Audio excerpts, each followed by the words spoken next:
Well, good morning to you. Clock says 9:30, so I'm going to go ahead and get started. My clock doesn't say, it says 9:28, but I'll take your word for it up there that it's 9:30. It's good to see you this morning, and I imagine we got some people joining us online again this week, so I'm glad to have you as well. We're continuing our study of the life and writings of the Apostle Paul. This week we're going to be talking about from Athens to Corinth. So just to remind you of where we've been so far in the life of Paul, we had Paul growing up, or born in Tarsus, raised in Jerusalem as a Pharisee. He encounters Jesus on the way to Damascus and spends 3 years there in Damascus and another decade back home in Tarsus before Barnabas goes and finds him and brings him to Antioch, where they've been reaching out to Gentiles for the first time in the history of the church. They spend a year there, and then they are called to travel through Turkey. And so Paul and Barnabas go through Turkey, starting churches there, mix of Jewish and Gentile Christians. You start to see some problems come up, these issues between these two cultures trying to coexist in a church. And so he writes a letter back to these churches of Galatia, the letter we have of Galatians. And then they end up having a meeting about it, what we call the Jerusalem Council, where the apostles and elders agree that these Gentiles are clearly part of the church, that God has made that clear.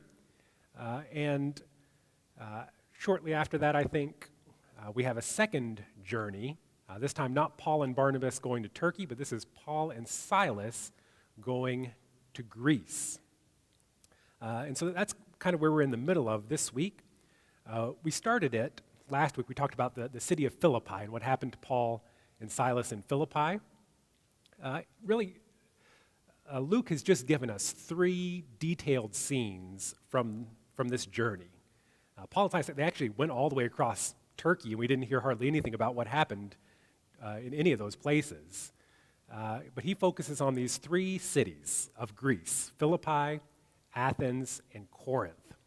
If you look on our map here, it's not really a map intended for viewing, but you can see the Romans divided the modern-day country of Greece into 2 major sections. The northern section is Macedonia.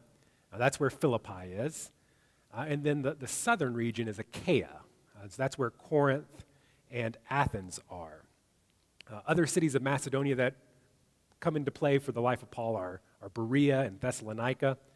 And so he visited those as well, but we didn't get a lot of information about those. So northern Greece, Philippi, and then southern Greece, we have Athens and Corinth.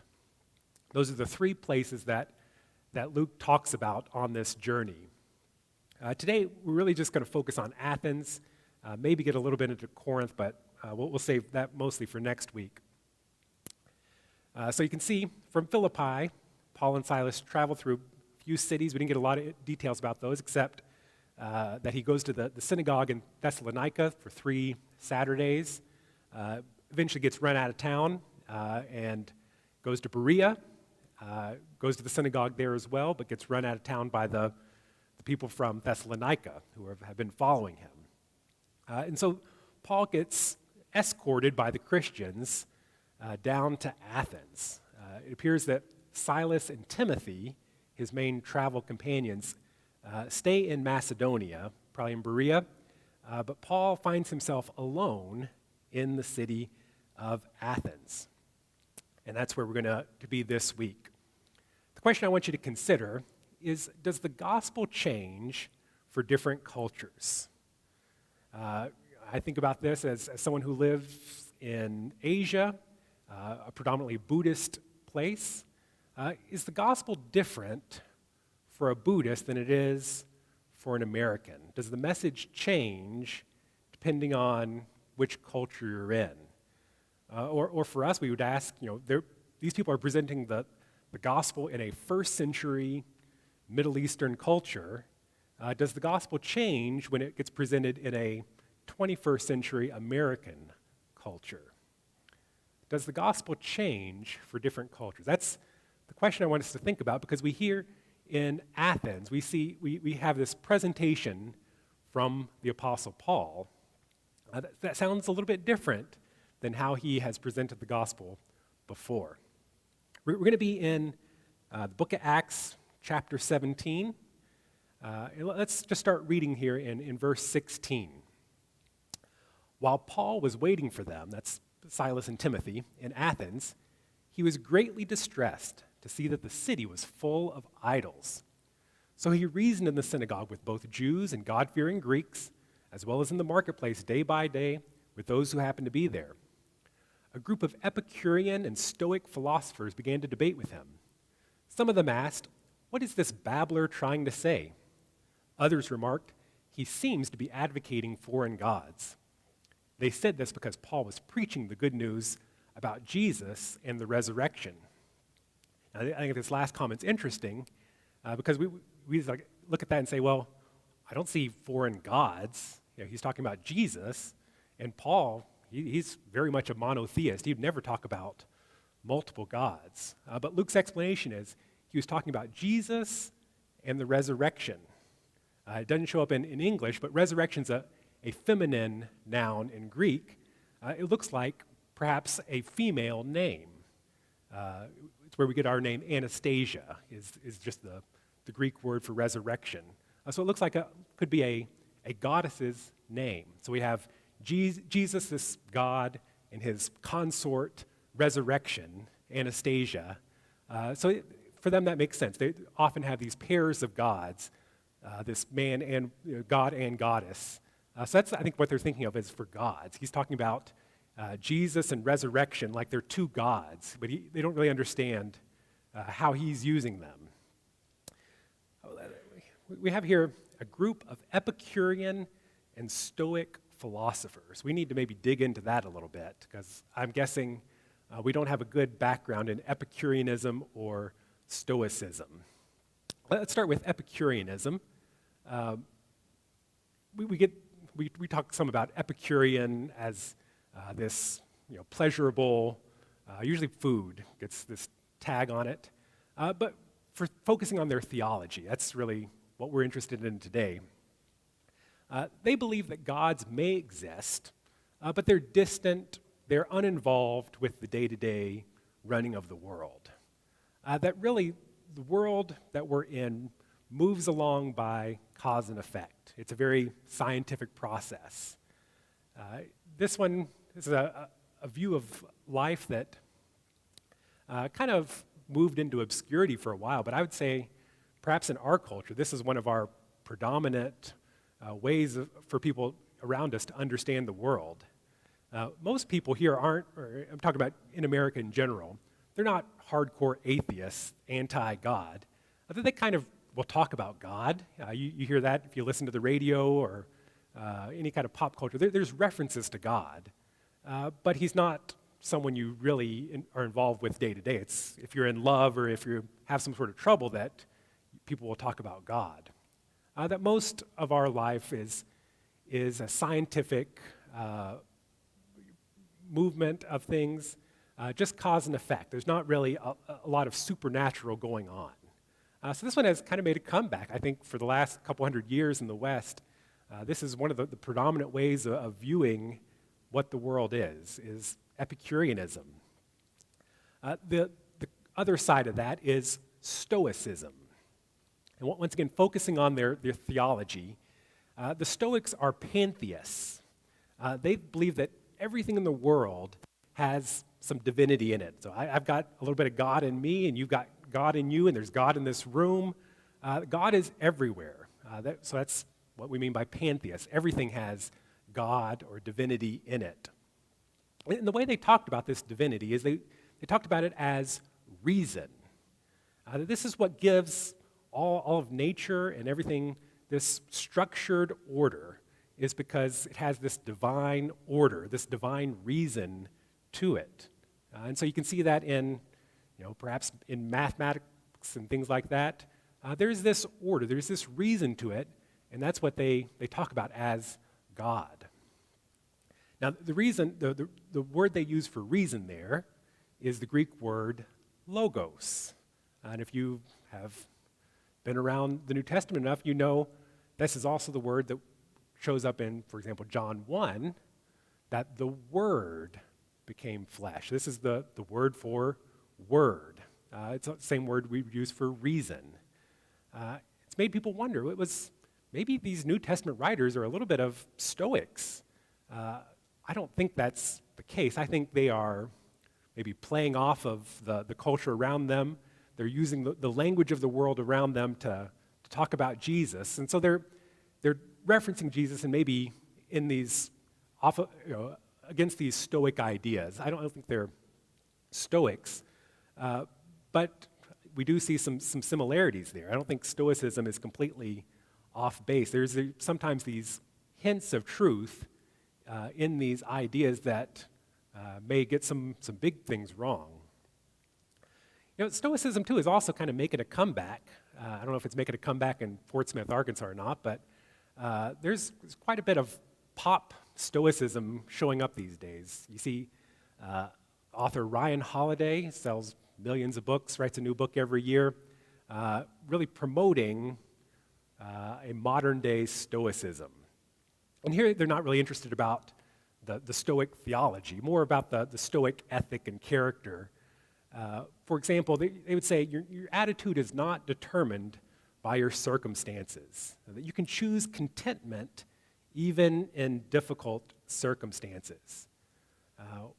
You hear that and you say, well, I kind of agree with that. It almost sounds like something that Paul could write. Get this reputation for being anti-emotion. That's kind of how we use the word stoic. It means you don't show any emotions. But the Stoics didn't really believe that emotions were bad. The problem is these excessive emotions, these passions, and they identify four of them: worry, fear, lust, and this excessive pleasure, this hedonism is the word they have. I don't know if pleasure is the right translation. Once again, I kind of see you. I kind of agree with these things in excess, or I do think are not good things. We actually see Paul, for example, talking about a lot of these same ideas. So I think there is maybe some truth here. And as we watch Paul interact with these Stoic philosophers, we can see that he is willing to agree with them on some points. And on other points, he's not willing to concede that they're correct. But that's who he's talking to, these Epicureans and these Stoics. The Epicureans who believe that God is uninvolved with the world, and the Stoics who believe that God is everything in the world, that he's completely involved because he's in everything. Let me give you a couple more examples of that pantheism of the Stoics.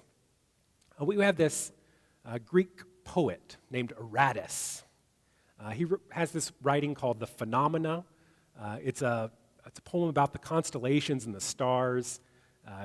He's a poet. He's not actually very scientifically accurate, and some other Greek writers will criticize him for that, but it was a popular work that described the stars and the constellations.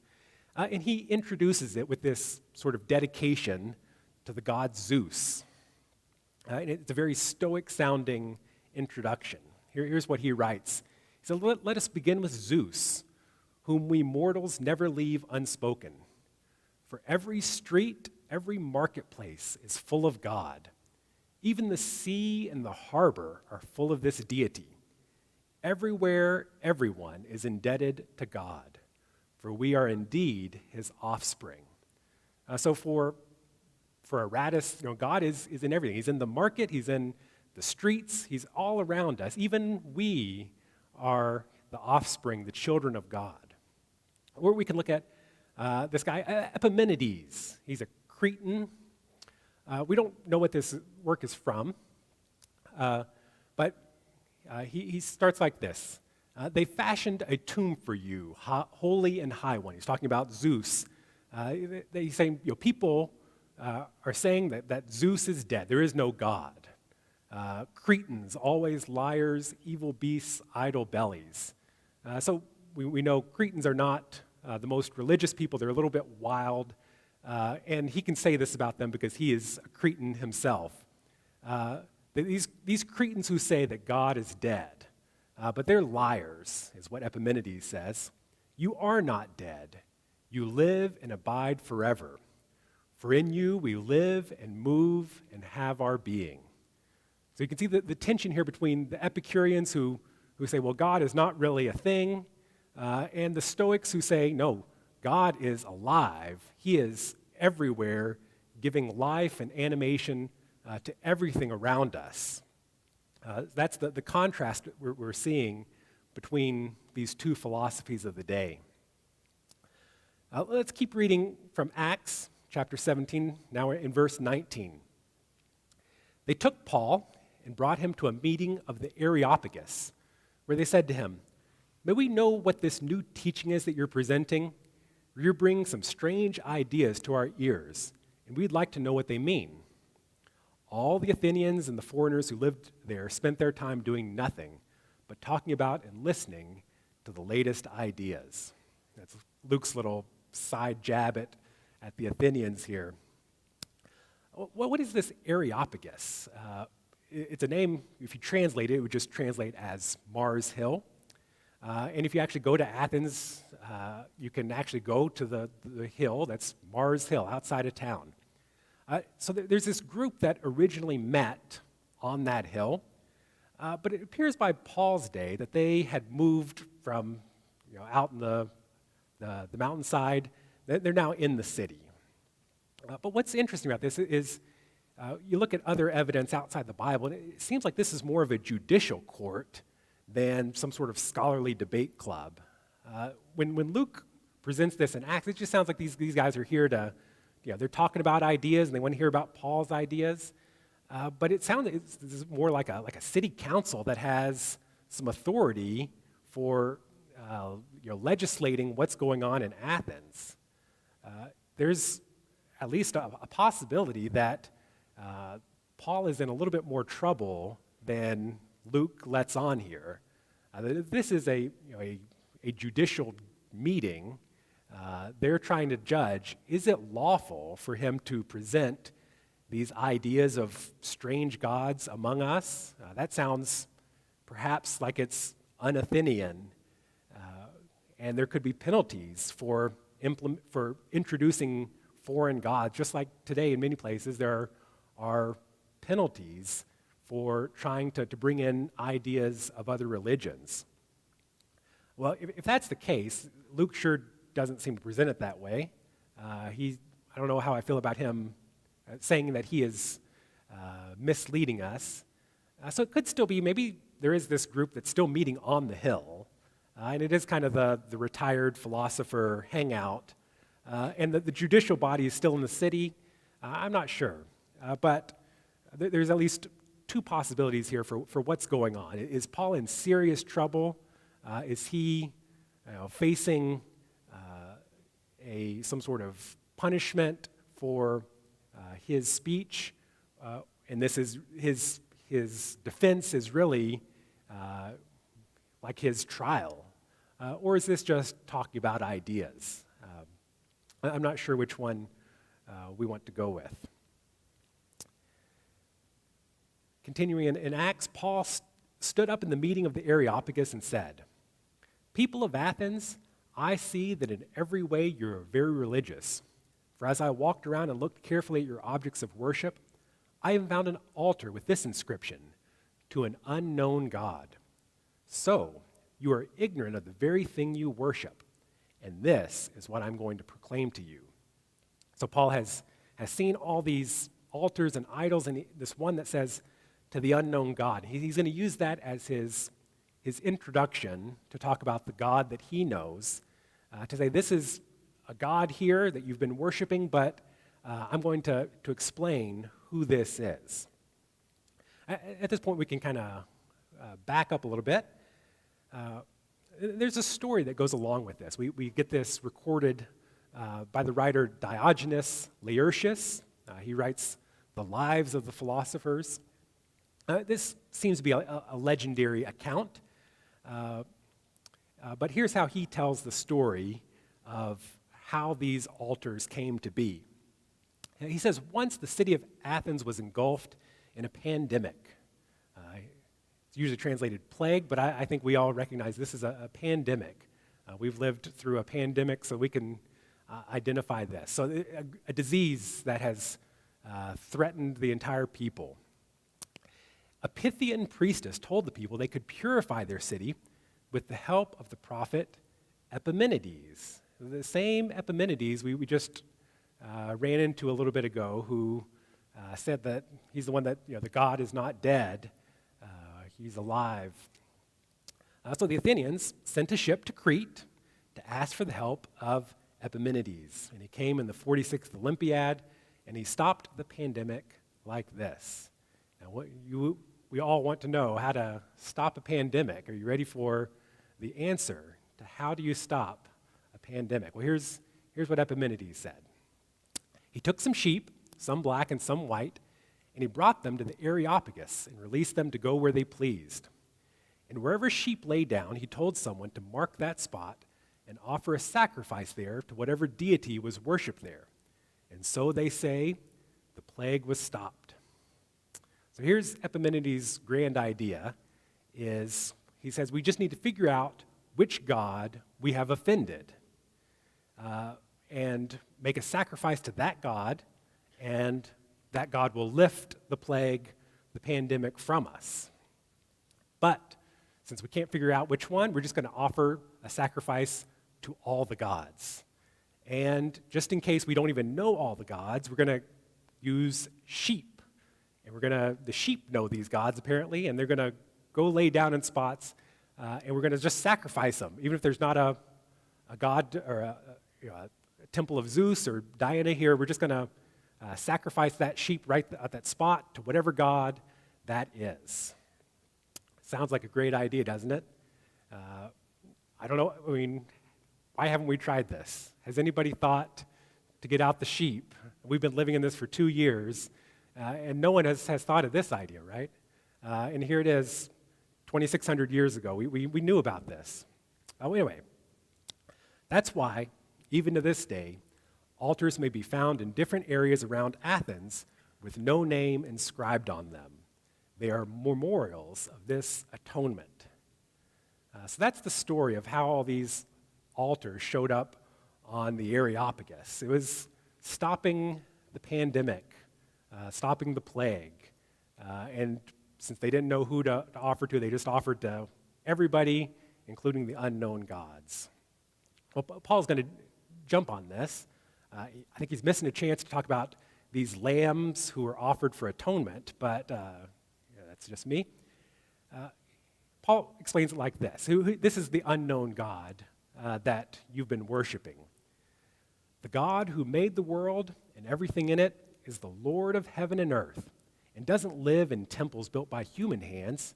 He's not served by human hands as if he needed anything. Rather, he himself gives everyone life and breath and everything else. From one man he made all the nations. They should inhabit the whole earth.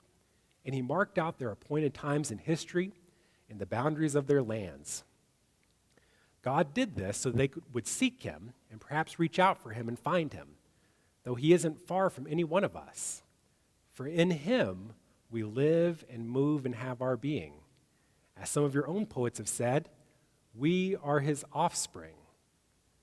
And you hear that and you say, did we hear that somewhere before? For in him we live and move and have our being. I know I've heard that somewhere. That was Epimenides. Epimenides of Crete, the same guy who had stopped the pandemic with his sheep sacrifice plan. He's the one who said, for in you we live and move and have our being. And we are his offspring. That sounds like something Paul says. It's one of your poets. Well, that was Aratus, who talked about we are the offspring of God. So Paul has done something here as he's talking to these Epicurean and Stoics. He's borrowed from their own poets, he says. And here we have these Stoics talking about God, and he's saying, they had something right here. We can agree with this. And even this Epimenides that is so intertwined with the history of Athens, he even pointed this out. Therefore, since we are God's offspring, we shouldn't think that the divine being is like gold or silver or stone, an image made by human design and skill. In the past, God overlooked such ignorance, but now he commands all people everywhere to repent. For he has set a day when he will judge the world with justice by the man he has appointed. He has given proof of this to everyone by raising him from the dead. Now, when they heard about the resurrection of the dead, some of them sneered, but others said, "We want to hear you again on this subject." And at that, Paul left the council. Some of the people became followers of Paul and believed. Among them was Dionysius, a member of the Areopagus, also a woman named Damaris, and a number of others. So he was doing so well with this, engaging their own thought, quoting from their own Stoic philosophers and poets. But then his next step is to start getting into resurrection. And for these people, there's no meaning of resurrection. There's no afterlife like that. There's maybe afterlife that's like a floating soul kind of afterlife, but not a resurrection with a new body. They kind of laugh at that, and that's really the end of his speech. He doesn't get any further than that. He was doing so well, and if he wouldn't have started getting into this other stuff, maybe he could have kept going. But we see this question again. Does the gospel change for different cultures? Now, I don't know if you remember, back in Acts 13, was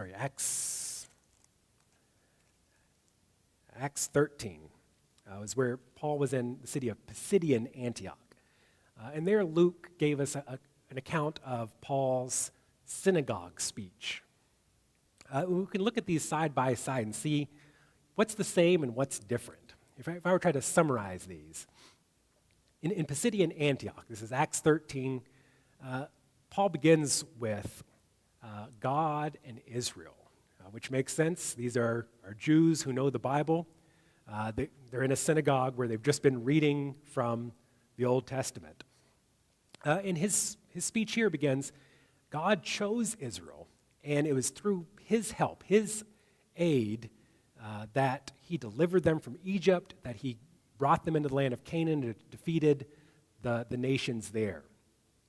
And God promised to establish an eternal kingdom through a descendant of David. He gets that promise that God makes to David. But in Athens, he doesn't talk about Israel, doesn't talk about David. They wouldn't know who either of those things are. He talks about the true God, this unknown God, who is the giver of life. They've got this mixed up idea that they've been bringing food and leaving it on their temples for the God to sustain his life, when you've got it all backwards, that God is the one who gives you food and sustains your life. You don't feed God. God is the one who is feeding you.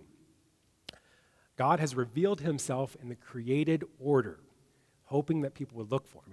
He talks about, he's set these boundaries and these times for people, that he has created order, reason in life. And he did that so that people would think about, why is this reason here? Why is this structure and order here?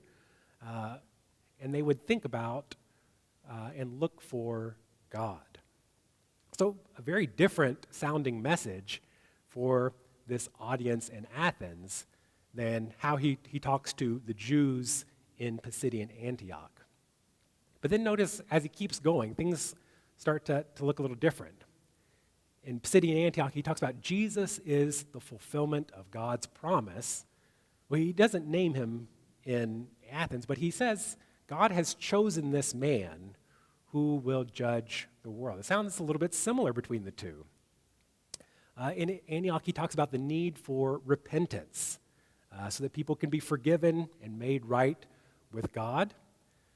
In Athens, he talks about you need to repent, stop worshiping idols that aren't real, and begin to worship the true God.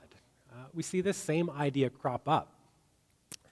And in Athens, or in Antioch, he says that it's the resurrection of Jesus that confirms that this is God's plan. This proves that he was the Messiah, and that so many people witnessed that. And in Athens, too, he has to get to the resurrection, that it's the resurrection of Jesus, or this chosen man, that confirms that this is God's plan.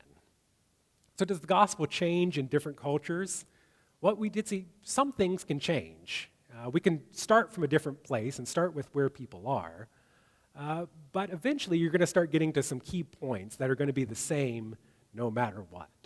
And for Paul, he gets to Jesus, he gets to the resurrection of Jesus, and our response of repenting, stopping whatever you're doing that's not right, so that you can then choose to follow Jesus. Those are things that keep coming up. Those seem to be universals of the gospel.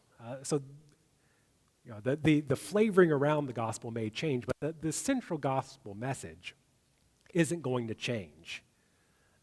And so I've been trying to think about this, having spent many years in Asia among Buddhists. What is the gospel message, say, for Buddhists? And if you know anything about Buddhism, Buddhists say what the truth of the world is there is suffering. We can't argue with that. And the problem with suffering is people have these desires. And if people could just shut out their desire, then they would stop suffering and they would reach contentment through that. Well, if I were trying to say the gospel in those terms, I'd say, well, I agree. There is suffering in this world. This is a fallen world. And it is a lot of times because of this human desire for things that are hurtful. That's been ever since the serpent in the garden is this desire for something else. But the solution to suffering is not to cut off from others. A good Buddhist is going to, not just your desire for thing, but your desire for people, for your family. Cut off those desires, and that's how you find contentment. Say, well, that's not the gospel message at all.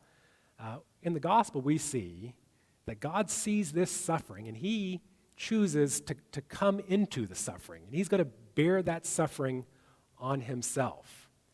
That's the story of Jesus on the cross, is God moving towards suffering people, not separating himself from them. And if it were just a story of Jesus suffering and dying, well, that's not a very good story. But the gospel says not only did Jesus suffer, but he was raised from the dead. He defeated suffering, in the ultimate suffering, death. And so we too are called to follow Jesus. And when we see suffering in the world, we move into that suffering to try to alleviate it. And we don't move away from people. We actually move towards greater connection with people. And so I would try to hit those same things that Paul did. Jesus and the resurrection as the real confirmation of the defeat of suffering, and in our own role. We stop this separating from each other and move towards each other. What we would say in Christian terms is as love for each other. I would try to hit those same things if I were talking to Buddhists. And maybe I'll leave it up to you for how you would present that for people today. You could start where people are and start with what people are talking about, but eventually you want to get to Jesus, to resurrection, and a changed life, repentance. I think those are going to be things about the gospel that you always want to include. Well, Paul ends his speech on the Areopagus But we have this one other thing that appears to happen while he's in Athens. We read about this not in Acts, but in his letter to the Thessalonians. He writes to them and says, "But brothers and sisters, when we were orphaned by being separated from you for a short time, in person, but not in our thoughts, out of intense longing, we made every effort to see you. For we wanted to come to you. Certainly I, Paul, did, again and again, but Satan blocked our way." Now you remember Paul had traveled through Thessalonica and Berea and got run out of town, and that's how he ended up in Athens. And he tells them, I wanted to go back, and I was trying to go back, and Satan blocked me. I think it's interesting here. Last week we talked about the Spirit of Jesus blocking him from doing things, and here he attributes it. This wasn't God's will. This was Satan blocking our way.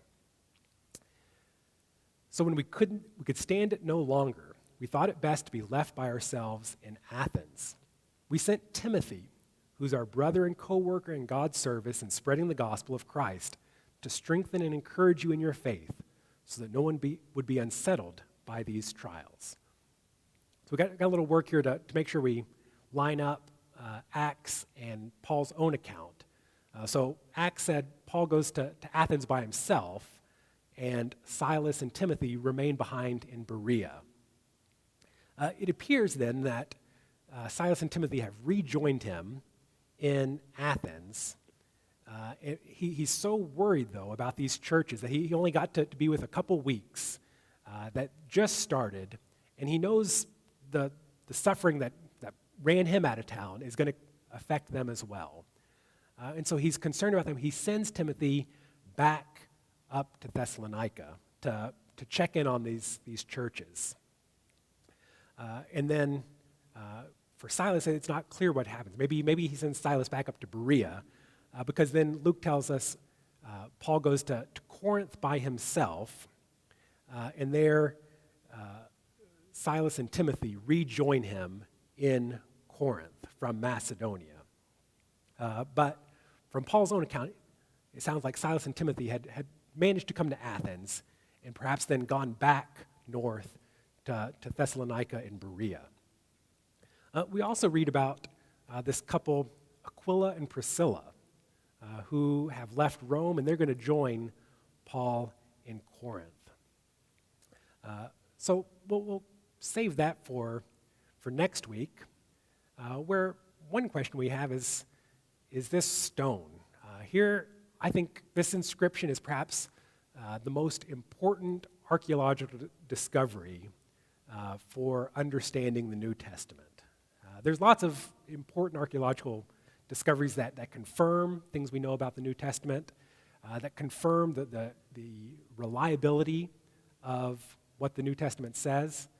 But here is one stone inscription that's going to unlock a greater understanding of the life of Paul. And if you could read Greek, you would already know what that is. But if you can't, then you have to wait till next week, and we're going to talk about it together. So, next week, what's so important about what's written on that stone? I'll talk about it next week. And then what news do Silas and Timothy have from the churches in northern Greece? Paul has been worried about them, about the persecution that they may be facing. And in Corinth, Silas and Timothy will rejoin Paul with news from those churches. And it's that news that's going to prompt him to write a letter back to Thessalonica. And that's our letter, 1 Thessalonians. So a little bit happens in Corinth and Acts. So we'll talk about Paul in Corinth, but also I think we'll get into 1 Thessalonians, this letter back to this newly planted church in Thessalonica. Let's close this morning with a prayer of the Apostle Paul. I chose this one because it hits on a couple ideas that we've discussed today. First, this idea that he presented in Athens, that you guys have it all mixed up about you're the ones who are giving offerings to God, and sustaining his life when the truth is that God is the one who gives you all the things you need and sustains your life. And also this Stoic idea that God is in everything, that Paul does admit has some truth to it. You can hear a little bit of that in this prayer from the book of Romans, chapter 11. We'll close with this morning. Oh, the depth of the riches of the wisdom and knowledge of God. How unsearchable his judgments and his paths beyond tracing out. Who has known the mind of the Lord? Or who has been his counselor? Who has ever given to God that God should repay them? For from him and through him and for him are all things. To him be the glory forever. Amen. And I'll add my own amen to that. Thank you all for being here this morning. I will continue next week with Paul in Corinth and the letter to 1 Thessalonians. I hope to see you then.